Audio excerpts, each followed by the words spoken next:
पूर्व कैबिनेट मंत्री बोले, चोरों की सरकार का अंत निकट, इन्होंने जनमत को बेचा। तो सिंधिया पर चंदेरी विधायक गोपाल सिंह का बड़ा हमला। बोला, सिंधिया, आपके पूर्वजों ने अंग्रेजों से मिलकर की देश के साथ गद्दारी। आज राधौगढ़ विधायक और पूर्व कैबिनेट मंत्री जयवर्धन सिंह अशोकनगर जिले की मुंगावली विधानसभा में पहुंचे और इन्होंने 1 दर्जन से अधिक गांवों सहित मुंगावली शहर में रोड शो किया और जनता से कांग्रेस के लिए समर्थन मांगा। इस मौके पर लोगों की अच्छी खासी संख्या देखने को मिली, जिसको संबोधित करते हुए जयवर्धन सिंह ने कहा कि अब चोरों की सरकार का अंत निकट है, क्योंकि इन्होंने जनता के मत को बेचा है। जयवर्धन यही नहीं रुके, उन्होंने लाडली बहना को लेकर भी निशाना साधते हुए कहा कि 18 साल में मुख्यमंत्री को बहनों की याद नहीं आई। आज जब विदाई का समय आया है तो बहनों की याद आ रही है। लेकिन इस दौरान इनके साथ चल रहे चंदेरी विधायक गोपाल सिंह चौहान ने सिंधिया पर तीखा हमला करते हुए कहा कि आपने हमको विधायक नहीं बनाया, हम बिके नहीं तो बेईमान हो गए। हम बेईमान नहीं, हमारे खून में पृथ्वीराज चौहान के वंशज हैं, लेकिन आपके पूर्वजों ने जरूर अंग्रेजों से मिलकर देश के साथ गद्दारी की है। वहीं कांग्रेस प्रत्याशी यादवेंद्र सिंह यादव ने भी भाजपा उम्मीदवार पर जमकर हमला बोला। चोरों की सरकार का अंत निकट आ गया है। जिन लोगों ने छल कपट करके 3.5 साल पहले सरकार गिराई थी, सौदा किया था जनता के पीछे, यही लोग 5 साल पहले जो आज लड़ रहे हैं भाजपा से, 5 साल पहले आपके बीच आए थे और पंजे के सिर पर वोट मांगा था।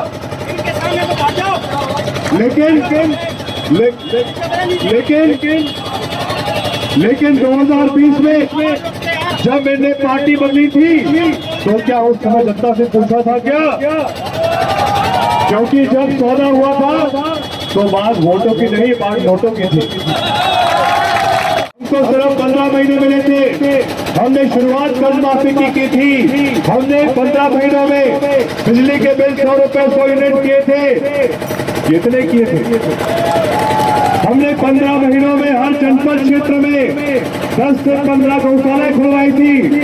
खुलवाई थी नहीं खुलवाई थी?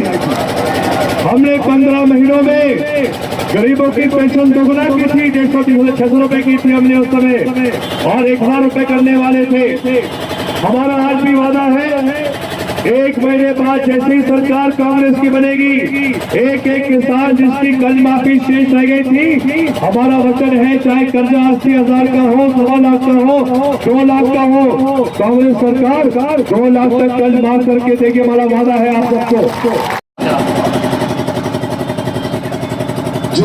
जवान थी, हम राव साहब परेशान रहते थे, हम भी सिंधिया से परेशान रहते थे।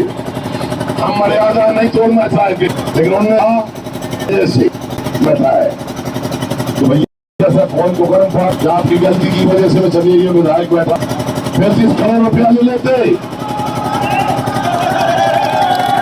तो हम ठीक थे, हम बिके नहीं तो हम बेईमान हो गए। सिंधिया जी, आपका भी इतिहास है, हमारा भी इतिहास है। हम पृथ्वीराज चौहान का इन रगों में खून है। हमारे पूर्वजों ने घास की रोटी खाई है, गुलामी नहीं की। आपके पूर्वजों ने अंग्रेजों से मिलकर देश से गद्दारी की है।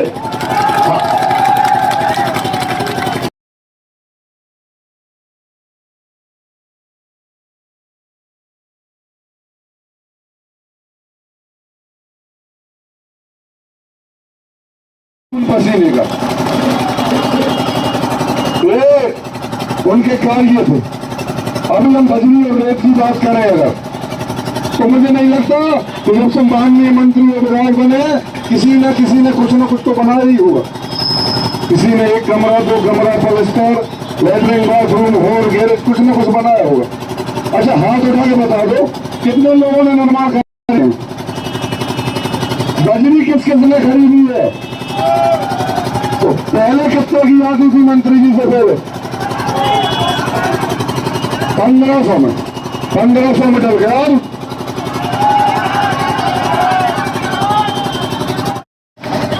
और जबकि अगर ईमानदारी की बात बात कर रहा हूं तो आपने अच्छा कुछ नहीं किया, बुराई बुरा किया है।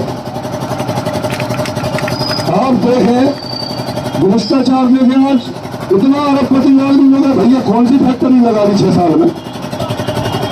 उनके परिवार के लोग कहते थे जब 2018 उपचुनाव पे भी लड़ रहे थे कि हमारे ऊपर इतना कर्जा है कि अगर सोने की बालियां भी हमारे खेतों में पैदा हो हमारा कर्जा नहीं कटेगा। आज वो व्यक्ति पैसे लेके घूम रहा है, रुमौली विधानसभा क्षेत्र के मतदाताओं को खरीदने का प्रयास कर रहा है। तो मेरे भाइयों, रुमौली की विधानसभा क्षेत्र की जनता बेकार नहीं है, बेकार समझने की भूल न करें। हमारे रुमौली विधानसभा क्षेत्र की ईमानदार जनता है और आपको 17 तारीख को जवाब भी दे देगी। और अगर पैसे लेने आ भी रहे हैं भाइयों, तो पैसे तो हमारे ही, चाहे बजरी के रूप में पहुंचे उनकी जेब में, चाहे गेहूं खरीदी के माध्यम से पहुंचे हो, चाहे किसी और माध्यम, चाहे थानेदार दरोगों के माध्यम से पहुंचे हो।